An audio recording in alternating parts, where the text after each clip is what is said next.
Hi friends, welcome back to my channel. வாங்க வீடியோக்குள்ளே போகலாம். இன்றைக்கி நம்ம ஃப்ரைட் ரைஸ் தான் செய்ய போகிறோம்.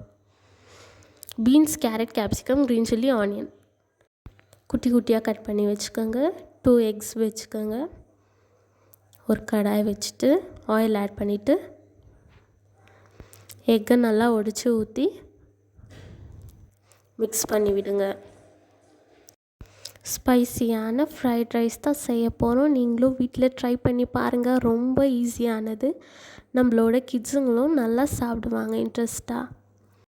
இந்த வீடியோவை மிஸ் பண்ணாமல் லாஸ்ட் வரைக்கும் பாருங்கள். உங்களுக்கு ஒரு சீக்ரெட்டை ரிவீல் பண்ணுறேன் லாஸ்ட்டில்.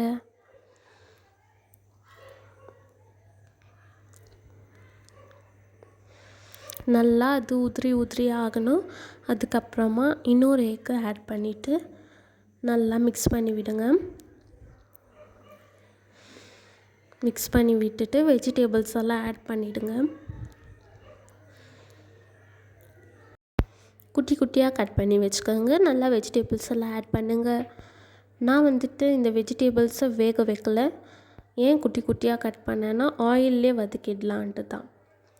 ஸோ எல்லாத்தையும் ஆட் பண்ணிவிட்டு தேவையான அளவு ஆயில் விட்டு நல்லா வதக்கி விடுங்க.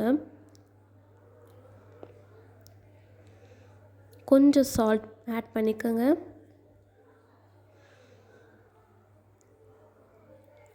ஆட் பண்ணிவிட்டு நல்லா வதக்கி விடுங்க. வெஜிடபிள்ஸ் எல்லாம் நல்லா வதங்கணும்.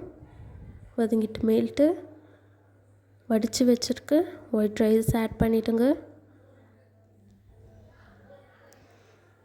அப்போது கொஞ்சம் தனியாத்தூள் ஆட் பண்ணிவிட்டு கொஞ்சம் ஒயிட் பெப்பர் ஆட் பண்ணிக்கோங்க. கொஞ்சம் பிளாக் பெப்பர், அப்புறம் தேவையான அளவு உப்பு ஆட் பண்ணிக்கோங்க. சில்லி பவுடர் ஆட் பண்ணிக்கோங்க. 3 tablespoon soya sauce add பண்ணிவிடுங்க.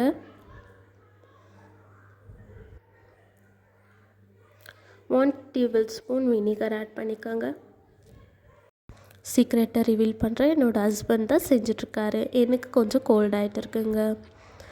அப்புறமா 15 to 10 மினிட்ஸ் நல்லா வதங்கிட்ட பிறகும் நம்மளோட டிஷ் ரெடி. சப்ஸ்கிரைப் பண்ணிவிடுங்க மறக்காமல்.